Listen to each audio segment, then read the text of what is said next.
سوره لیل شروع کو مکی دی او اهداف مغه ادا کوي کوم چې په مکی سورتونو کې دي. الله رب العزت په شپه باندې قسم خوري، په ورځ باندې قسم خوري او په خپل ذات باندې قسم خوري. فرمایي واللیل اذا سجا واللیل اذا یغشا، قسم می دی په شپه باندې اذا یغشا، کله چې پټ کی دی کون او پټ کی دی مخلوقات لره.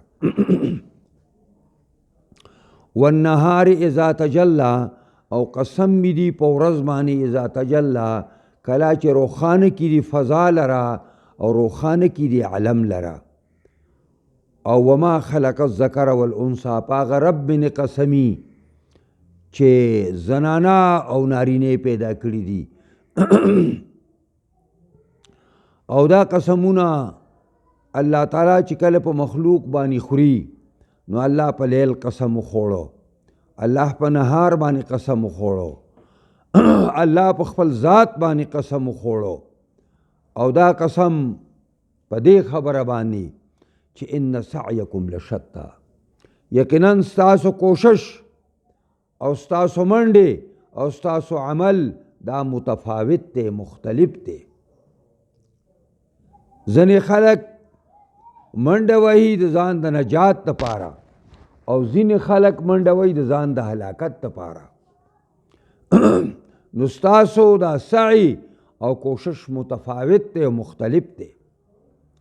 شتا په معنا د مختلف باندې راځي، متفرق باندې راځي، او سعی د انسان دی کوشش ته ویلې کېږي. اما من اعطى واتقى وصدق بالحسنى، فاما من، پس هر چی هغه څوک دی اعطى چې ورکی ورکړو کی د الله په لار کې، خپل مال او خپل دولت حلال راوالی او د الله د پاره ورکی، د الله مخلوق ته د فقراو مسکینانو د درسیو کی، د الله تعالی د دین د غلبې لپاره خپل پیسې ولګي. او واتقا، او یریږي د الله نه په هر ژوند په هر اړخ کې د الله رب العزت نه یریږي. ځان بچ کوي د ریاکارۍ نه، د ځان د شهرت نه، دې لپاره مال نه لګوي چې خلک یې دا دغه شروع کي. او صدق بالحسنى، او تصدیق کی پاغه کلمه خیسته باندې، پاغه کلمه نیکه باندې، مزیدار باندې. یعنی معنا دا ده چې الله رب العزت سویلی دي او پیغمبر سویلی دي، د هغې تصدیق وکړي او د دې خبرې تصدیق وکړي چې دا کلمه ووایي چې لا اله الا الله، او د هر حق او صداقت تصدیق وکړي.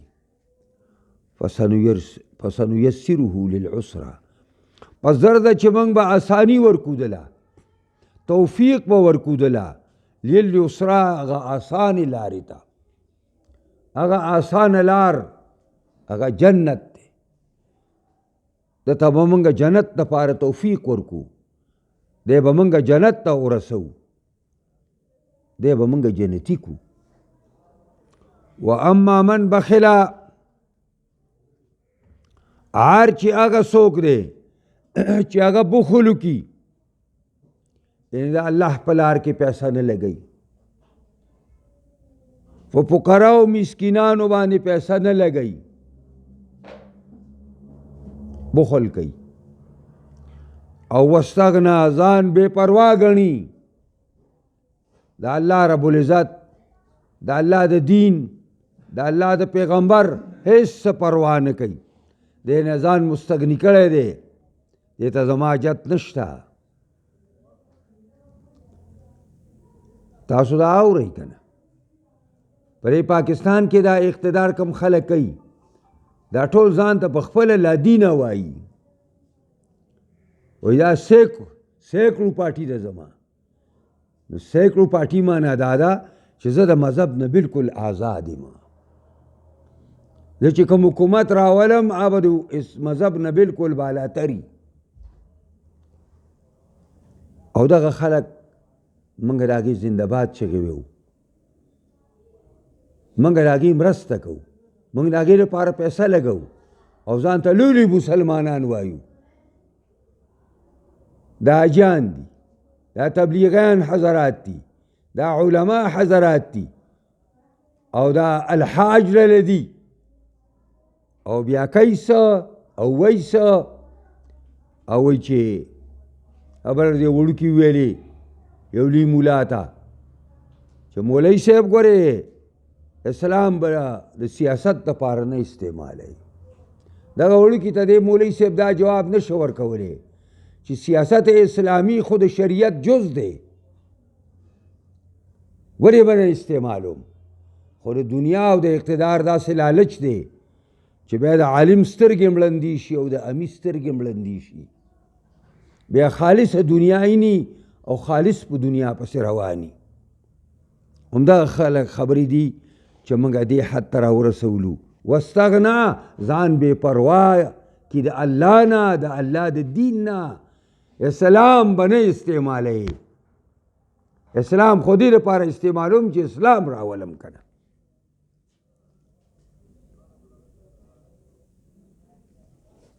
نو دا ځان ته مسلمانان وایي او د اسلام نوم پې بد لګي. دا ځان ته مسلمانان وایي خو عمل په اسلام باندې ورته ګران دی.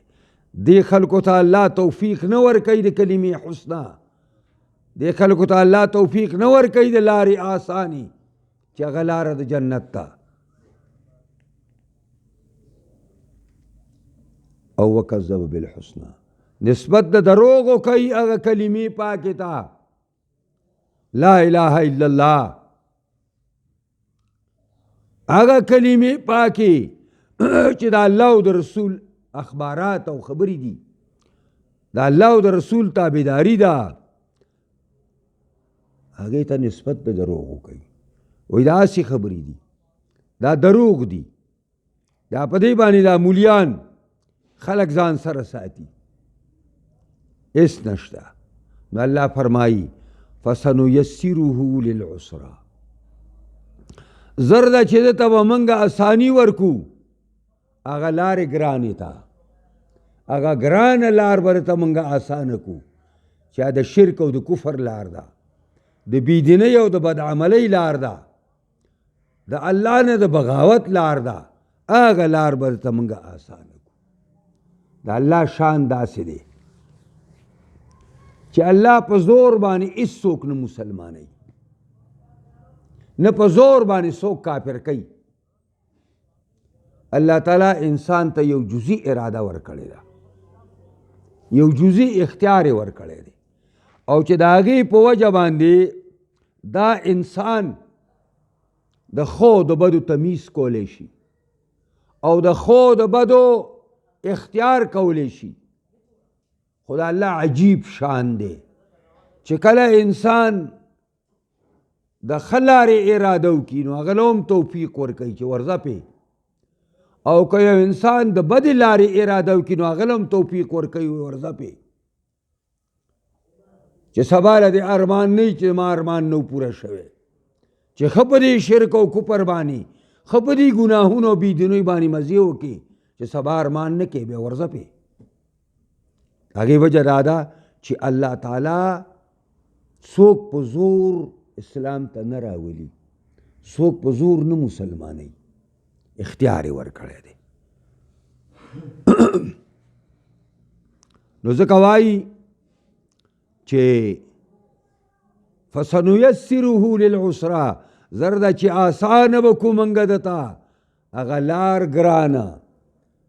ګورئ دا مونځ پرېښودل تاسو څونه ګران کار ښکاري، لیکن کم خلک چې د الله نه باغیان دي د هغې د مونځ پروا هم نشته. ته شراب څکلی شي د یو مؤمن په حیثیت باندې، خلک په بالټو باندې ورړی، زنا څونه موږ او تاسو ته یو بد عمل ښکاري د قرآن او سنت په رڼا کې خلک په افتخارونه کوي. هغه ګرانې لارې، هغه د هلاکت او تباهۍ لارې چې دی په خپله ورسم شوی دی، الله تعالی وایي ورځه پې. او بیا الله فرمایي دا څه چې خلک کوي دا ټول د مال او د دولت په خیال باندې کوي، دا د ډالرو په خیال باندې کوي. یو سړی مسلمان دی ولې د خدای د دین خلاف کوي؟ موږ د وزیر اعظم او صدر نواله او د کلاس پوره پورې موږ ټول مسلمانان یو او 2% غیر مسلم پاکستان کې نشته. دا اسلام په لار کې رکاوټ څوک دی؟ بیا دا اسلام دلته څوک نه راولي؟ چې څوک راولي موږ د هغې خپې راکاږو او موږ د خدای لار کې روان یم، د خدای لار مې خپله کړې ده. او چې څوک د خدای لار کلکوي هغه لار او هغه څوک چې ورانوي د هغې مرسته کومه، هغه له ښه کودالۍ ورکومه چې وها. او چې څوک یې کلکوي نو د هغه خپې ورته راکاږم. دا دغله پالیسي دې ته وایي، دې ته منافقت وایي. یا خدا دی چې دا خلک اسلام پیژني نه، او یا دا دی چې دا قصدن عمدن دا کار کوي او دا ځان لاس یو لباده سازه کړې ده، د دې په پرده کې ځان له کار کوي. وما یغنی عنه ماله اذا تردی، دفع بن کی د دې بدبختنا ماله مال او دولت ده اذا تردی کله چې پریوزي کندې د اورتا، هغه د هلاکت او د تباهۍ کندې ته چې دی پریوزي دا مال او دولت یې بیا نشي خلاصولی.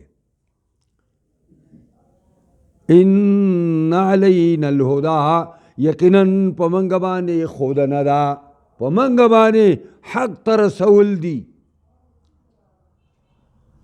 او وان لنا الاخرة والاولى، او یقینا زموږ لپاره آخرت هم دی والاولى او دنیا هم ده. الله وایي دنیا او آخرت دواړه زما دي، او د دنیا او د آخرت اساسي زما لاس کې دي. نو بیا څنګه بېوقوفان خلک دا د مخلوق نه غواړي، هر خیر او شر ما سره دی. څنګه بېوقوفه د مخلوق نه خیر غواړي او د مخلوق نه شر د پکول غواړي چې راشه ما دا شر لرکا او ما نه راشه دا مصیبت لرکا. دا تاسو چې چېرته ګاډی لږ ګډوډ شي او دا ښځه او نر چغېږي چې پیره بابا را ورسېږي، اولیا ځوانه را ورسېږي او د ګوټ مړني را ورسېږي، دا چغې وایي که نه؟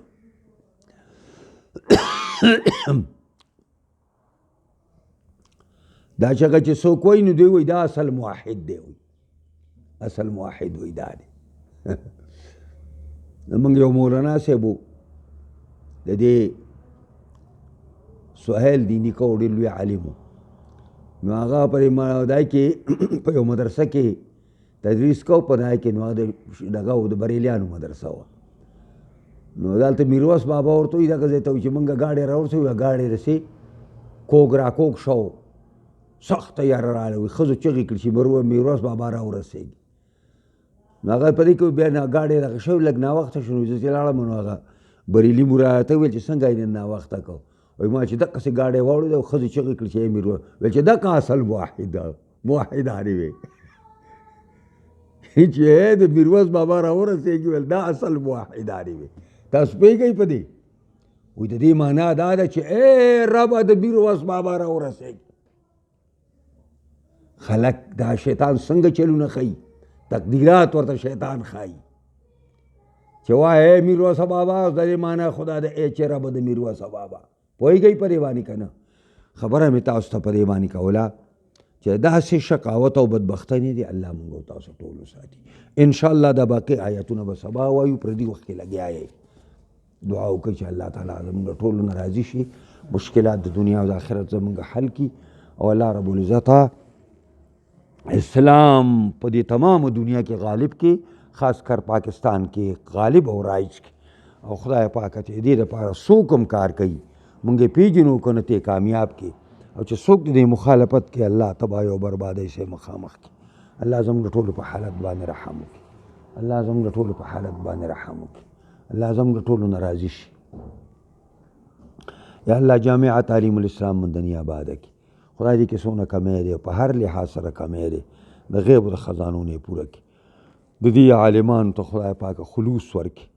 خدای کمی ضرورت دي هغه ضرورت سر کړي او خدای دا توفیق ورکړي چې خپلو شاګردانو سره مینه وکړي محبت وکړي او په د مینې او محبت سبقونه ورته ووایي او د دوی د وړاندې کولو او دوی له ترقۍ ورکولو د علم تحقیقي باندې پایس کولو د باندې الله دوی له توفیق ورکړي. زموږ استادانو چې دا کوشش وکړي او طالب العلمانو ته خدای دا دې مدرسې توفیق ورکړي چې ټول د علم ته متوجه شي او تمام تر کوشش د خپل علم د حاصلولو لپاره وکړي او الله رب العزت دا مدرسه زمونږه د آخرت د نجات دپاره بهترینه وسیله وګرځوي.